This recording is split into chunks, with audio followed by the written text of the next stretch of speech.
Bringing Tom Verducci, baseball insider, MLB Network, Sports Illustrated senior writer, trade deadline underway until Tuesday.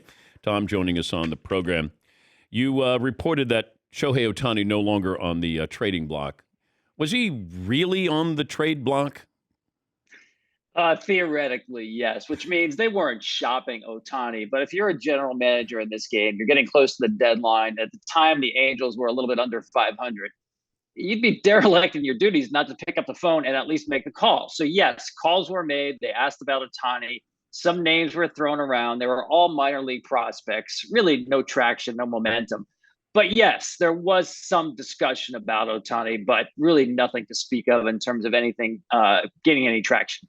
What kind of risk is Artie Moreno and the Angels running here? I actually think his bigger risk, Dan, was trading Ohtani and really turning off his fan base. Remember, he had more than $3 billion on the table in the offseason to sell the Angels, and he had seller's remorse. Why? Because it sounds corny, but he loves baseball. He loves sitting in the owner's box and watching games in spring training, the regular season, and he wanted to make another run for it. He's always been in love with star players. You can fault him for not developing farm systems and depth on the roster, but he loves star players. And he had a team that was, in this case, they won 6 to 7, over 500. At the time, 4 games out of the wild card. They're in the race. And for him to pull the plug on the season was a bigger risk. So the idea that the Angels would get, quote unquote, nothing for Ohtani if he leaves as a free agent, that's ridiculous. They have the best player in baseball, the most attractive player in terms of fan interest. And he's having what could be a historic season, and you still have a shot at the postseason. You can't give that up, and that's not nothing. Yeah, but I just wonder, there's other teams that are going to have far more money than the Angels and Artie Moreno do. And then you do run the risk of not getting anything from him in the offseason. The likelihood of finding somebody who's going to bid more than Artie Moreno is what, in your opinion?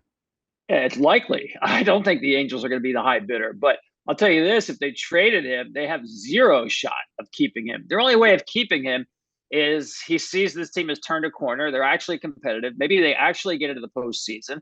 The pickup of Lucas Giolito puts the Angels over the luxury tax limit for only the second time that Moreno has owned the team.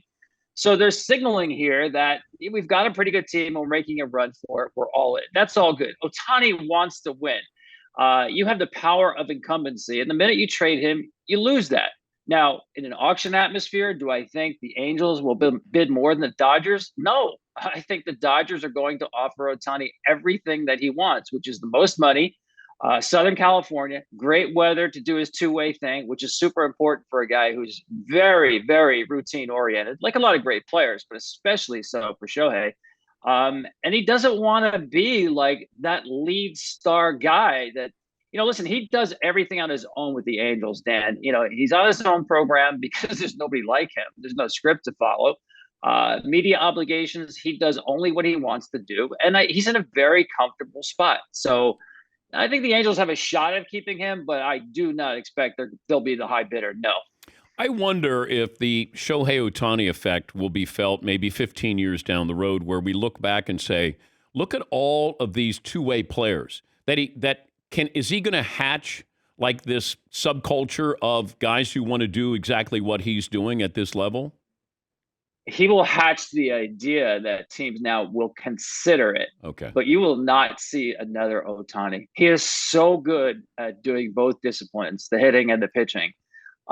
He really is the unicorn. So there will not be certainly a flood of Ohtanis. There'll never be another Ohtani. You may have some guys who are talented enough that when they're in the minor league season, teams will keep their options open on whether the guy is a pitcher or a hitter. And if he's talented enough, maybe they do it at the big league level.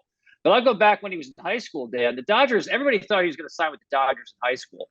And actually, it was the manager of the Fighters over in Japan who said, listen, if you sign with a U.S. team, they will pigeonhole you as a pitcher or a hitter.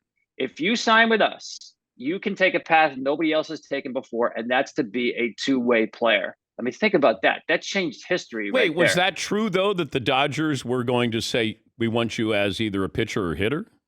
No, I think the message was it's the way the major leagues operate. They're really not open to the idea of doing both. I think to sign Ohtani out of high school, you say, hey, whatever you want, dude, we're going to give it to you. Any other Nolan Arenado to the Dodgers? That front burner, back burner? That's got something to it, Dan. There's some legs here. It's a great fit because the Cardinals have Nolan Gorman, whose best position is third base. He can slide over there. He's not Arenado, but young player who had a breakout year this year, much more suited for third base. Arenado, as you know, from Southern California, would love to play for the Dodgers. He's got a no trade. It's not a problem for him to drop that. It's a 4-year contract with just $92 million left on that. So there's still plenty of room to get Shohei Ohtani as a free agent. Third base has been a problem for them defensively this year. Max Muncy's been a problem at third base. I think this makes a lot of sense. The Dodgers are just absolutely rich with guys, pitchers who have swing and miss stuff. That's exactly what the Cardinals need. Now, this could get even bigger. You're talking about maybe the Dodgers wanting Jordan Montgomery or Jack Flaherty, Flaherty being another LA guy coming home. You could have Chris Taylor or Max Muncy going to St. Louis as part of this deal. It could be along the lines of that Scherzer Trey Turner deal the Dodgers made a couple of years ago, where it turns out to be a true blockbuster. I know you're busy over the next couple of days. Always great to catch up with you, Tom. Thanks for joining us. Yeah, always fun, Dan. Thank you. Tom Verducci, MLB insider, also works for Sports Illustrated as a senior writer. A couple of phone calls in here.